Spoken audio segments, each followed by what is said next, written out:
The Acts chapter 27. Paul Sea Voyage. Verse 1. And when it was determined that we should sail into Italy, they delivered Paul and certain other prisoners unto one named Julius, a centurion of Augustus' band. Verse 2. And entering into a ship of Adramyttium, we launched, meaning to sail by the coast of Asia, one Aristarchus, a Macedonian of Thessalonica, being with us. Verse 3. And the next day we touched at Sidon, and Julius courteously entreated Paul and gave him liberty to go unto his friends to refresh himself. Verse 4.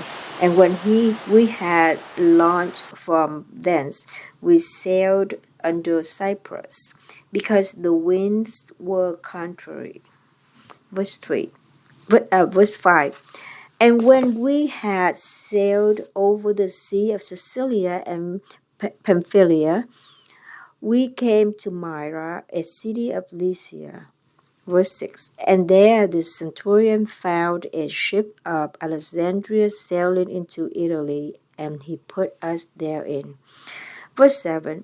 And when we had sailed slowly many days, and scarce were come over against Cnidus, the wind not suffering us, we sailed under Crete over against Salome. Verse 8. And hardly passing it, came unto a place which is called the Fair Havens, night whereunto was the city of Lasea. Paul's warning to the captain and crew of the ship. Verse 9. Now, when much time was spent, and when sailing was now dangerous, because the fast was now already past, Paul admonished them. Verse 10. And said unto them, Sirs, I perceive that this voyage will be with hurt and much damage, not only of the lading and ship, but also of our lives. Verse 11. Nevertheless, the centurion believed the master and the owner of the ship more than those things which were spoken by Paul. Verse 12. And because the haven was not commodious to winter in, the more part advised to depart thence also, if by any means they might attain to Phoenice, and there to winter, which is an haven of Crete, and lieth toward the southwest and northwest. Verse 13. And when the south wind blew softly, supposing that they had obtained their purpose, losing thence, they sailed close by Crete. The Euroclydon tempest. 14. But not long after there arose against it a tempestuous wind called Euroclydon. 15. And when the ship was caught and could not bear up into the wind, we let her drive. 16. And running under a certain island, which is called Clauda, we had much work to come by the boat. 17.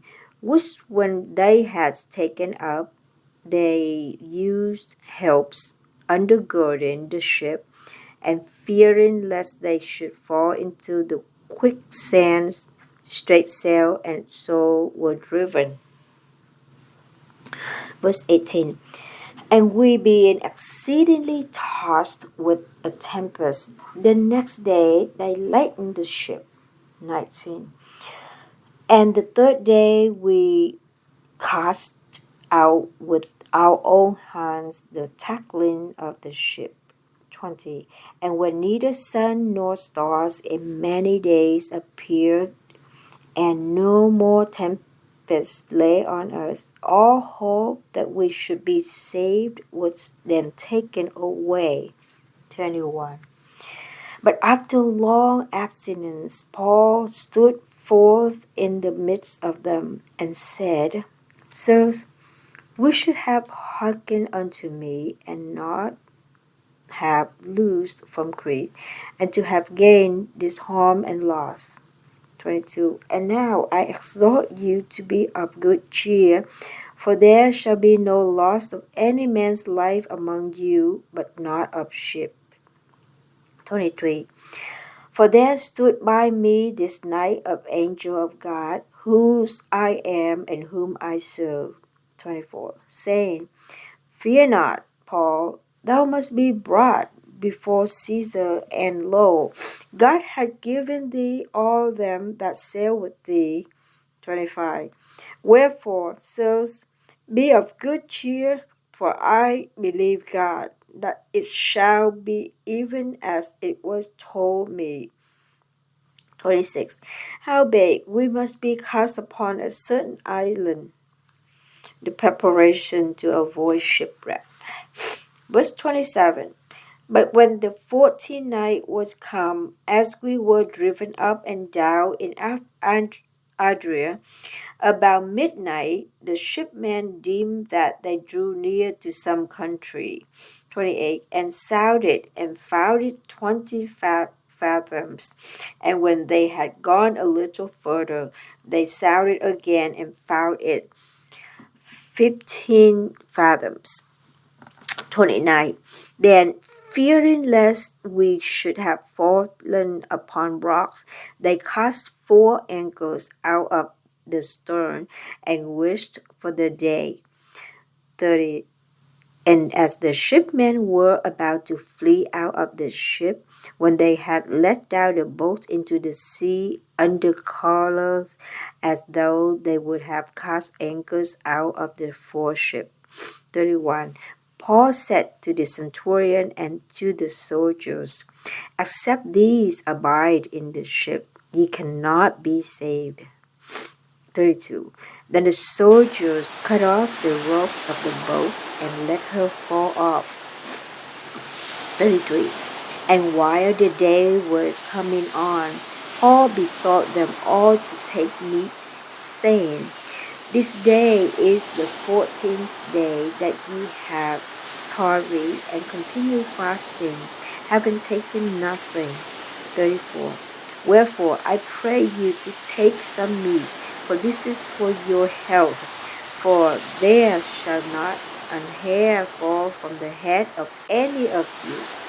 35. And when he had thus spoken, he took bread and gave thanks to God in presence of them all.